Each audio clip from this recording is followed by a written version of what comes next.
Oke, halo teman-teman semuanya, kembali lagi di Stock Request per tanggal 26 Mei 2023 ya. Teman-teman semuanya memasuki minggu terakhir di bulan Mei. Seperti biasa di Stock Request kali ini aku akan membahas 3 saham requestan teman-teman.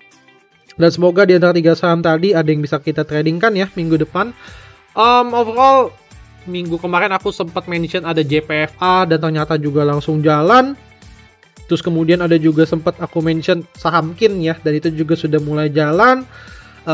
Dan yes, semoga nanti di antara 3 saham ini ada yang jalan juga ya. Nah, saham yang mau akan aku bahas adalah mungkin lebih ke arah update satu pergerakan saham KIN. Terus kemudian yang kedua adalah saham auto ya, dan yang ketiga adalah saham Demas ya. Nanti kita cek kira-kira di antara 3 saham ini ada yang menarik atau tidak. Oke, tapi sebelum itu aku mau sedikit recap dulu ya. Minggu ini aku memberikan menu sore total ada 6 ya, watchlist dan juga lebih ke arah stock picks gitu ya di free group. Lumayan dari 6-4 jalan ya, seperti biasa. Bukan setiap hari sih ya, ada hari-hari tertentu aku kasih 3 dan biasa 2 dari 3 itu jalan.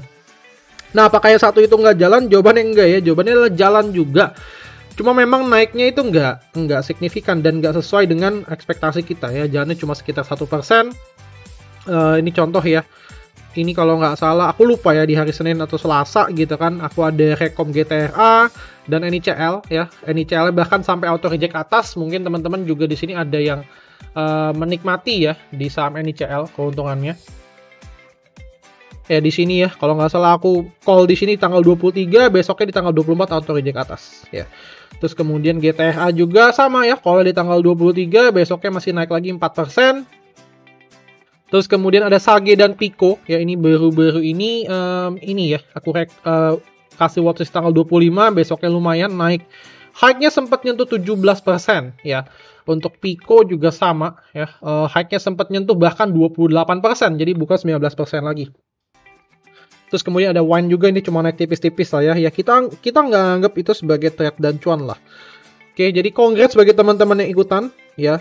Bagi teman-teman yang memang mau ikut silahkan, nanti linknya akan aku taruh di deskripsi di YouTube. Dan kalau cuan ya, kalau misalkan teman-teman bisa promosiin channelnya di IG Story ataupun di komunitas manapun ya, silahkan, aku senang banget ya, feel free banget gitu.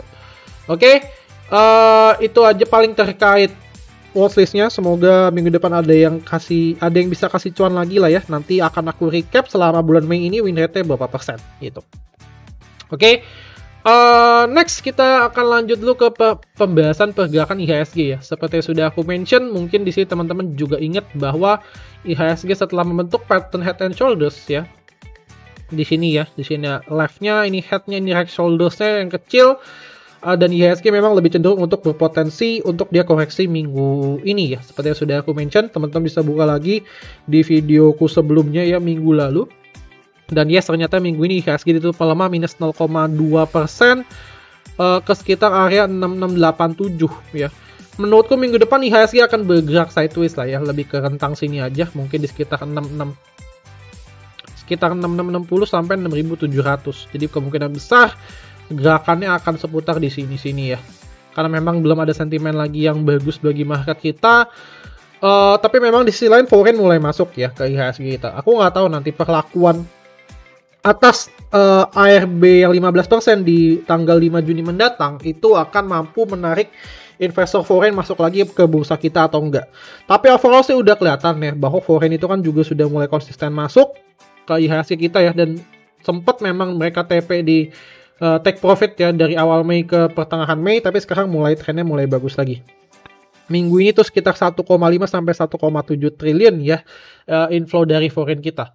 Ya, dan ini adalah mostly saham-saham ini pergerakan saham di hari Jumat kemarin ya. Kalau teman-teman lihat untuk foreign sendiri minggu ini ya, mereka ngambil di ya ada saham Goto, Friend, BBKP, Bumi dan sebagainya. Ya, BBRI sih terutama, BBRI dan BBCA dan Aces yang memang kenaikannya paling signifikan ditopang oleh foreign minggu ini sebenarnya, di samping saham-saham yang agak aneh lainnya, dan juga di sini ada DILD dan sebagainya. Gitu. Oke, jadi overall itu viewku terkait IHSG minggu depan kemungkinan besar akan bergerak sideways sih ya. Karena memang harga saham BRI juga sudah mulai ada koreksi ya. Ini aku nggak tahu dia akan bisa tembus sampai berapa ya. Apakah mungkin 6.000 ya, kita nggak tahu, tapi yang jelas di sini sempat ada koreksi. Kemarin juga sempat ada koreksi ya, cuma Indian ya coba diangkat naik lagi gitu. Oke. Terus kemudian pergerakan komoditas juga hari ini minggu ini cenderung melemah ya sebenarnya ya. Kalau teman-teman lihat yang melemah cukup signifikan itu ada batu bara, terus kemudian yang kedua adalah metal ya. Kalau teman-teman lihat ada copper, steel, iron ore ini melemah cukup signifikan ya. Silver dan gold juga gerakannya lebih ke arah stagnan. Coal ya koreksi 1% minggu ini. Terus kemudian nikel nggak ada pergerakan ya. Overall memang untuk oil sih, oil dan nikel kawan-kawan belum ada pergerakan signifikan ya, kecuali beberapa waktu lalu. Ya, bahkan minggu ini naik tipis lah ya, tapi secara monthly-nya turun ya, secara year on year turun 35%. Jadi memang untuk saat ini ya sentimen bagi IHSG kita belum terlalu signifikan ya. Paling ya yang terdekat sekarang ya sentimen pemilu ya. Sentimen pemilu tersebut tentunya ya tidak berimpact ke seluruh saham ya. Hanya berimpact mungkin ke saham-saham ya di sektor consumer goods ya, atau mungkin nanti ya kertas-kertasan atau karton-kartonan lah, kurang lebih seperti itu ya. Cuma memang masih harus dikonfirmasi inflow-nya ke saham-saham terkait gitu ya. Itu view terkait IHSG, kemungkinan gerakannya minggu depan. Oke, langsung aja next ya, kita akan bahas 3 saham. Saham tersebut adalah saham Demas ya, Hamkin ya, dan juga satu lagi itu adalah saham auto ya. Nanti kita cek mana yang paling menarik. Oke, pertama akan aku bahas Demas dulu ya.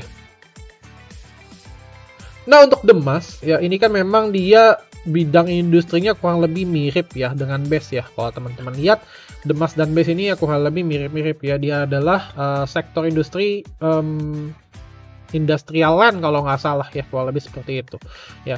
Jadi kalau teman-teman lihat Demas dan BES ini gerakannya beda ya. Untuk BES ini memang lebih cenderung untuk uptrend karena memang diiringi juga dengan perubahan fundamentalnya, dimana pada kuartal 1 kemarin BES itu fundamentalnya oke ya, dia sudah ada mulai recover, cuma memang masih harus dikonfirmasi lagi di kuartal keduanya. Sedangkan si Demas ini belum ada pergerakan signifikan dari sisi fundamental si Demas ini sendiri. Cuma apakah sektor industrinya sama? Ya jawabannya sama. Cuma memang ya belum ada perubahan fundamental nih di BES si Demas ini, sorry. Jadi that's why dia memang harga sahamnya belum kemana-mana ya. Kalau teman-teman lihat trennya ya ini masih sideways ya. Jadi ini harus mampu untuk break dulu ya. Break dulu di sini ya. Itu ada resisten yang pertama di sekitar 175. Kalau misalkan mampu break lagi ya mungkin di 180. Ini baru kita bisa lirik lagi nih gerakannya seperti apa. Dan kalau menurutku pribadi sih spike volume di kemarin ya di tanggal 25 itu sebenarnya ya dia berusaha untuk menjebol resisten ya, tapi ternyata gagal. Jadi lebih kecenderungannya lah lebih cenderung untuk false break gitu kan, karena trennya juga lagi sideways. Jadi sebenarnya untuk Demas untuk saat ini belum terlalu menarik ya kalau dari pandangan aku pribadi. Meskipun minggu ini secara broker summary ya good ya, TP, YJ dan AK.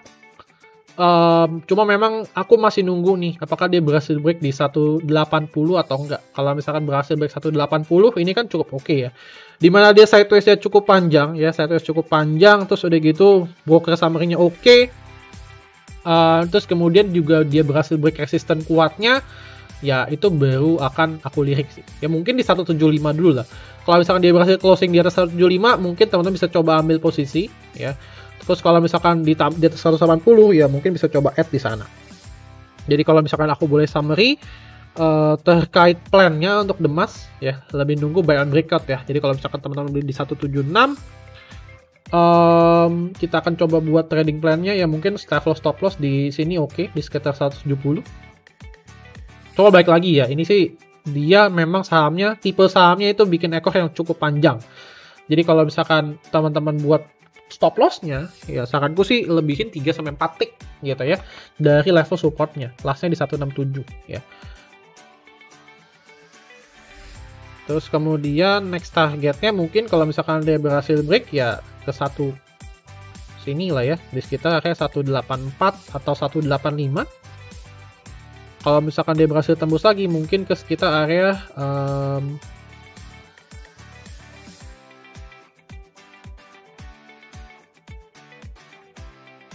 190 ya. 190. Jadi sebenarnya untuk saat ini risk dan rewardnya ya masih oke ya, 1:1 kalau misalkan dia berhasil breakout. Cuma ya balik lagi, hati-hati karena ini trennya adalah saat ini sideways ya. Terus udah gitu secara inflow-nya juga baru dari si broker summary aja. Dan secara price action belum kelihatan ya. Secara volume itu belum kelihatan ada akumulasi ya, cuma spike doang ketika di tanggal 25 Mei. Jadi masih lebih sepatutnya spekulatif kalau misalkan mau buy. Oke, jadi itu terkait emas. Terus kemudian yang kedua adalah KIN ya. Nah, KIN ini menurutku masih oke ya, so far masih bagus ya. Dimana minggu lalu aku sudah sempat bahas bahwa dia sempat koreksi ya ke area Fibonacci 38,2, itu di sekitar area 680 ya, dan dia sudah mantul saat ini. Oke, kalau teman-teman lihat ini juga secara foreign flow-nya ini juga bagus ya, dimana dia trennya juga sudah mulai up gitu kan. Dan menurutku KIN sampai saat ini juga masih menarik. Jadi kalau misalkan teman-teman masuk di area harga sekarang di 725, lah supportnya adalah di 680 ya. Berarti kalau lebih 675 ya lah ya, kalau bisa kita turunin satu tick. Nah, next resistnya mungkin di sekitar sini ya. Pertama adalah di sekitar 820, yang kedua adalah di sekitar 880. Kenapa sih kok cukup yakin gitu dengan KIN? Karena memang secara fundamental dia juga ada perubahan ya di kuartal 1. Ya. Meskipun ini memang masih menunggu konfirmasi di kuartal kedua ya. Apakah pipeline yang ada itu mampu dijalankan dengan baik atau tidak. Cuma jelas dari sisi technical pun ini menarik ya. Jadi dia sudah breakout kenceng gitu kan, volumenya bagus, dia koreksi, dan koreksi ini katakan Fibonacci 38,2. Ketika seluruh saham itu koreksi dan katakan Fibonacci 38,2 ya, berarti itu trennya bisa kita bilang cukup strong ya. Dan berpotensi untuk lanjut naik ke atas. Jadi menurutku sih untuk KIN masih cukup oke. Risk dan rewardnya juga masih 1 banding sekitar 1,5 lah ya, sampai 2.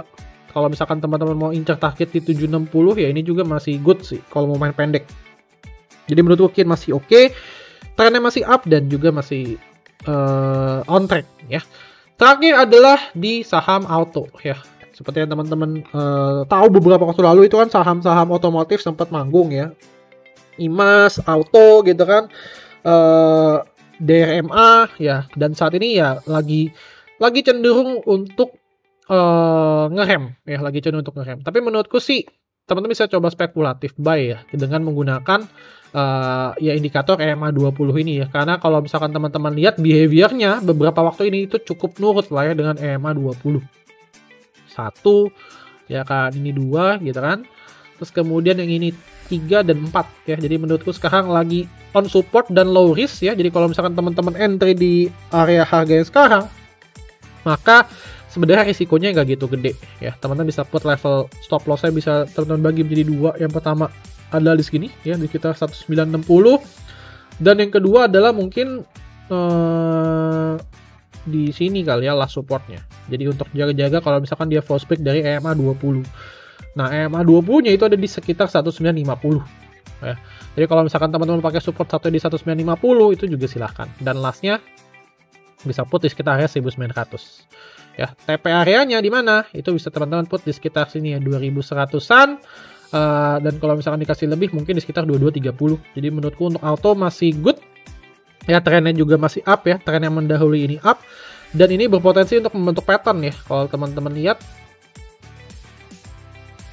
ya, ini kurang lebih ya bisa jadi nih ini bentukannya ya kayak flag ya atau penan ya, cuma memang masih harus nunggu konfirmasi lagi. Nah, atau falling wedge juga bisa ya.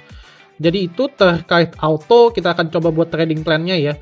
Harga sekarang adalah 1990, oke. Support 1 tadi ya 1950, dan support 2 adalah